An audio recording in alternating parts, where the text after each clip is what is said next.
11 bab.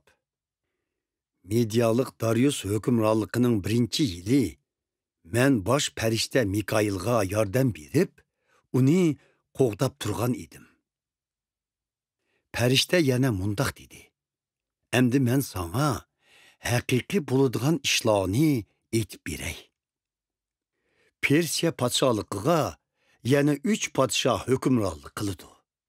Keyin 4-ci padşah meydanga kelidi. U başqa patşalarga qaraganda nahaytı döletmen boludu. U küçüyüp kudret tapqanda hemmisini Yunan patşalıqıga qarşı jenge atlandırdı.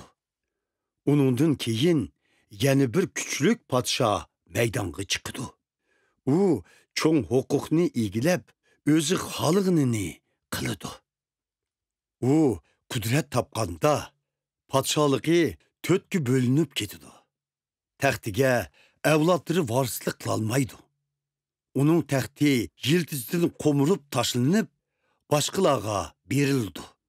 Lekin podsholik u hukm surgan vaqtdagidek kuchlik bo'lmaydi. Keyin Janub podshoyi qudrat topidi. Lekin sarkarlarning ichidan uningdanmi kuchlik biri maydonga kelib, texmi zo'r podsholikqa hukmronlik qildi. Bir neçə yıldan keyin Janub podshoyi Şimal podshoyi bilan ittifoq tuzib, qizini uningga yotliq qildi. Lekin qizi o'zining ta'sirini uzoqcha saqlab qolmag'achqa, bu ittifoq uzun davomlasholmaydi. Qizining eri, bolisi va qizi bilan birga bo'lgan xizmatkorlari biroqla o'ldirildi. Keyin qizining qarindoshlardan biri Janub podshohligiga podsho bo'ldi. U Şimal podshohligining qo'shinlariga hujum qilib, qalasiga besib kirdi va ularni mag'lub qildi. U Şimal podshohligidagi ilohlarining butlarini va butlarga atalgan oltin kumushdan yasalgan qimmatlik narsalarni o'lji elib, Janub podshohligi bo'lgan Misrga elib ketdi. U keyingi bir neçə yil ichida Şimal podshohligiga hujum qilmaydi. Keyin Şimal podshohi Janub podshohining zeminiga bostirib keldi. Lekin chekinishga majbur bo'ldi. Şimal podshohining shahzodalari jangga hozirlanib, zo'r qo'shin tashkillaydi. Shahzodalardan biri dushman qalasiga kalkundek besib keldi. Janub podshohi qattiq g'azablanadi. U Şimal podshohiga hujum qilib, uning zo'r qo'shinini asirga oladi. Janub podshohi dushman qo'shinini asirga olganligidan mag'rurlanib, tumanlagan odamlarni qirib tashlaydi. Biroq uning g'alabasi uzunga bormaydi. Bir neçə yildan keyin Şimal podshohi burunqidan kuchli qo'shin tashkillab, xil qurollangan qudratli qo'shinni janubga boshlab keldi. U chaqda nurg'un kishilar Janub podshohiga qarshi bosh ko'tardi. Ey Daniyal, sening xalqingning ichidagi ba'zi zo'ravonlarmi osiylik qilib, g'oyalarini amalga oshirmoqchi bo'ladi. Lekin ular mag'lub bo'ladi. Şimal podshohi Janub podshohligiga tava mustahkam bir shaharni muhosiraga elib, uni besib oldi. Janub qo'shini qarshilik qila olmaydi. Hatto ularning eng xil lashkarlarimi qarshilik qilishga ojizlik qiladi. Şimal podshohi xohlagan ishini qiladi. Hech kim uningga qarshilik qila olmaydi. U go'zal İsrailiya zeminini igilab, uni vayron qilish imkoniyatiga ega bo'ladi. Şimal podshohi butun qo'shini bilan safarga otlanishga niyat qiladi. U Janub podshohi bilan ittifoq tuzib, qizini uningga yotliq qiladi. Chunki u Janub podshohligini yo'qotish niyatiga kelgan edi. Lekin uning bu plani amalga oshmaydi. Keyin Shimol podshoyi dengiz bo'yidagi xalqlarga hujum qilib, nurg'un xalqlarni bo'ysundirdi. Lekin yoqi yurtliq bir sarkarda uning adibini berib, qilgan qilmishiga yarasha jazosini berdi. Shuning bilan Shimol podshohi o'z davlatidagi qal'alariga chekinadi. Mushu mag'lubiyatdan keyin iz deraksiz g'oyib bo'ladi. Uning taxtiga varislik qilg'uchi g'azinisini betish uchun amaldorini avatib, xalqdan har turlik olvon sediqlarni yig'idi. Lekin uzun o'tmay podshoh o'ldirildi. Uning o'limi jangda emas, balki suiqasd bilan bo'ldi. Shuningdan keyin bir yarimos odam podshoh bo'ldi.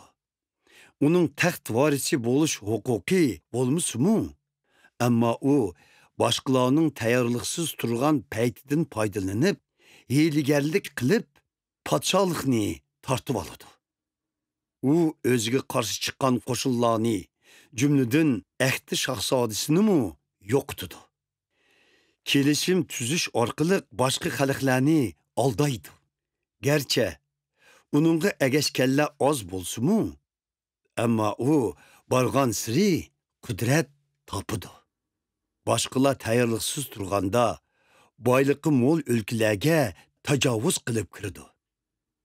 U ajdodlardan hech kimmi qilib boqmagan ishlarni qilib, o'lja olgan mol mulklarini agash kuchlariga ulashtirib berdi.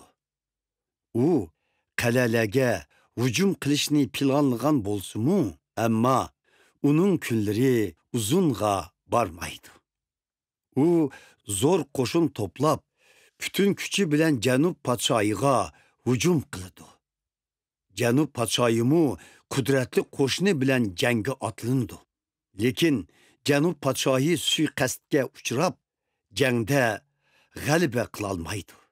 Uning hamdastxonlari uni vayron qildi. Lashkarlari jangda tarmor bo'lib, ko'pinchisi halok bo'ldi. Keyin bu ikki podshoh bir dasturxonda tamoqqa daxil bo'ldi. Lekin har ikkilisi bir-birini aldaydigan yomon niyatlarda bo'ldi.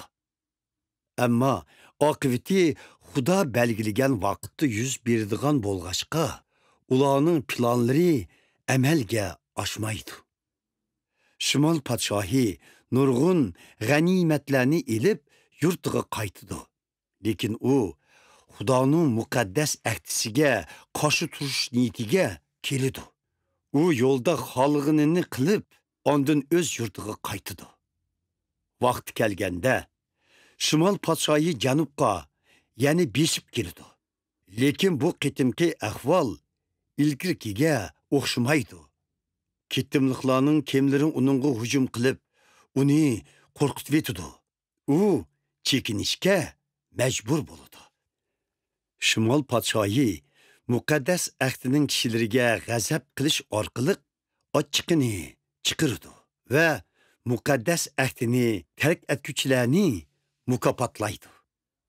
Shimol podshohining qo'shinlari muqaddas ibodatxonaga bostirib kirib, u ya'ni bulg'aydi.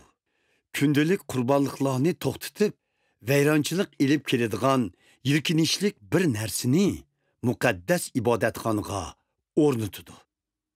Shimol podshohi muqaddas ahdiga bo'ysunmaganlarni shirin shakar so'zlari bilan aldab, yeniga tortdi. Lekin Xudoni taniydiganlar qo'zg'ilib, qarshilik ko'rsatdi. Xalq ichidagi dono yo'lboshchilar xalqqa ta'lim berdi.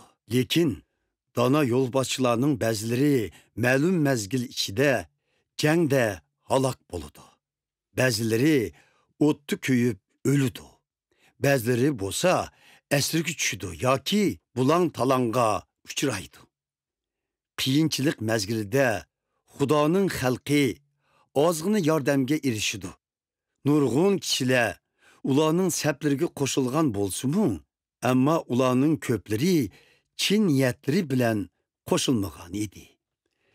Ba'zi dono yo'lboshchilar azob chekdi. Lekin ular çekken azapları arkalık zaman ahırgıça tavlanıdı, paklanıdı ve kusursuz boludu. Bu iş ta ki Xuda belgilegen kun kelgüçe davamlaşıdı. Şimal patşayı xalığını kılıdı. U tekabbürleşip özünü her kandak ilahladın mı uluq men dep maqtaydı. Hatta hemmi ilahlarının ilahi boğan perverdigarga karşı sözlep küpürlük kılıdı. U ta ki Xudanın g'azbi kelgüçe davamlık şundak kılıdı. Xuda özünün kararlarını özgertmey çokum emelge aşırıdı. Şimal padşahı ecdatları çokunup kelgen ilahlağımı hürmet kılmaydı. Ayalla etivarlaydıgan ilahlanımı közge ilmaydı. U özünü her kandak ilahtın uluq dep qaraydı. Emma ecdatları çokunup bakmıgan korgalla ilahiga çokunudu. U bu ilahqa altın, kümüş, yakut ve başka kıymetlik sovgatlarını təqdim kılıdı. Öz korgununu yad xalqının ilahi arqılıq muhabbizet kılıdı. Öz hükümranlıqını qabul qılğıçlarga şan şeref ve yuqori mertebe ata kılıdı. Ularni yer zimin bilen mukapatlaydı. Zaman ahırı bolganda Cenub padşahı Şimal padşahıga hücum kılıdı. Şimal padşahı can harvları, can tulparları ve kimilerini işletip küçülük kayturma zerbe biridu. Onun koşulları kelkündek bisip gelip nurgun döletlerini bisip alıdı. Hatta güzel İsrailiye zeminine bisip kirip 10 minligan kişilerini öldürdü. Fakat İdom, Moab halkı ve Amonlarının rehberleri keçip kutuludu. Şimal padşahı nurgun dületlerge bisip kirgende, hatta Mısır mı onun çangılıdın keçip kutulalmaydı. O Mısır'ın altın kümüşlerini ve başka kıymet bahalık buyumlarını talan taraç kılıdı. Liviyelikle ve kuşlarını boysundurdu.